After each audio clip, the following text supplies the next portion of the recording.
కాకినాడలో సురక్షిత మాతృత్వ దినోత్సవాన్ని పురస్కరించుకుని గర్భిణీ స్త్రీలకు ఉచిత వైద్య శిబిరం నిర్వహించారు. దుమ్ములపేట అర్బన్ పీహెచ్సీలో Indian medical association, gynaecology society సంయుక్త ఆధ్వర్యంలో జరిగిన ఈ కార్యక్రమానికి వైద్యులు, అధికారులు, ప్రజాప్రతినిధులు హాజరయ్యారు.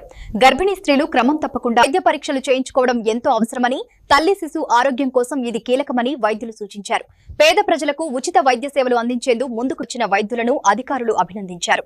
ఇలాంటి వైద్య శిబిరాలు భవిష్యత్తులో కూడా కొనసాగిస్తూ ప్రతి నెలా నిర్వహించేందుకు సహకరిస్తామని నిర్వాహకులు తెలిపారు.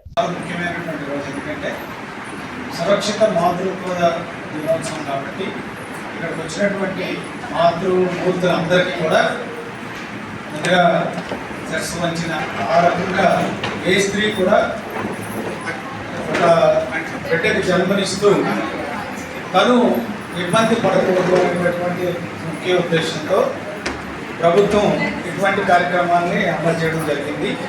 మీరందరూ కూడా క్రమం తప్పకుండా మీ చోట్ల పనిచేస్తున్నటువంటి ఏఎన్ఎం గారితో, సూపర్వైజర్ గారితో, అలాగే హాస్పిటల్ పిహెచ్సి వైద్యులతో క్రమం తప్పకుండా వచ్చి ఆ పుస్తకంలో ఉన్నటువంటి పరీక్షలు, ఆ పుస్తకంలో అన్ని విషయాలు నమోదు చేసుకుని ఆ పుస్తకం మీ దగ్గర పెట్టుకొని ఒకవేళ ఏదైనా ఊరు వెళ్ళినా కూడా ఆ పుస్తకాన్ని కూడా తీసుకుని వెళ్తే, ఎందుకంటే చాలామందికి ఇక్కడంతా చూపించుకుంటారు, డెలివరీ వచ్చేటప్పటికి అమ్మగారింటికి వెళ్తారు, అక్కడంతా మళ్ళీ కొత్త వాతావరణం కాబట్టి ఈ కార్డుని తీసుకుని వెళ్ళి అమ్మగారింటికి వెళ్ళే వాళ్ళు అనుకుంటే కాస్త తొందరగా వెళ్ళండి. మరి రోజుల దగ్గర పెట్టుకుని అలా వెళ్ళకుండా ఎక్కడైతే ఎక్కువ చూపించుకున్నారో వారి దగ్గర ఉంటే మీ ఆరోగ్యం వాళ్ళకి తెలుస్తుంది, తద్వారా ఎక్కువ చేసుకోవచ్చు. అందువల్ల ఈ ఇమ్యునైజేషన్ కార్యక్రమాలు కూడా జరుగుతున్నాయి.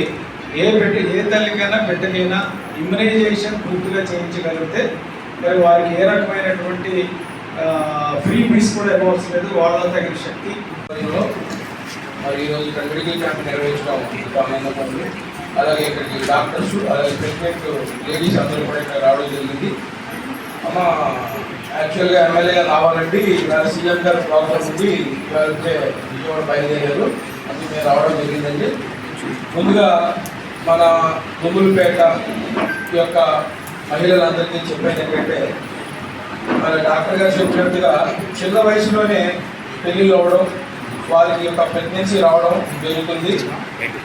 మరి ఈ చిన్నపిల్లలకి ప్రెగ్నెన్సీ రావడం ఏంటంటే వారికి ఎలా జాగ్రత్తలు తీసుకోవాలో, ఈ యొక్క కొంచెం ఇది స్లమ్ ఏరియా కాబట్టి వారి పెద్దలకు కూడా కొన్ని అంటే దీని యొక్క ఏ విధంగా ఉండాలనేది వారికి తెలియదు. అందుకని ఏంటంటే మీరందరూ కూడా మన డాక్టర్స్ ఏవో చెప్తూ ఉంటారు, మనం అవన్నీ పాటించగలదని చెప్తూ ఉంటుంటారు. కానీ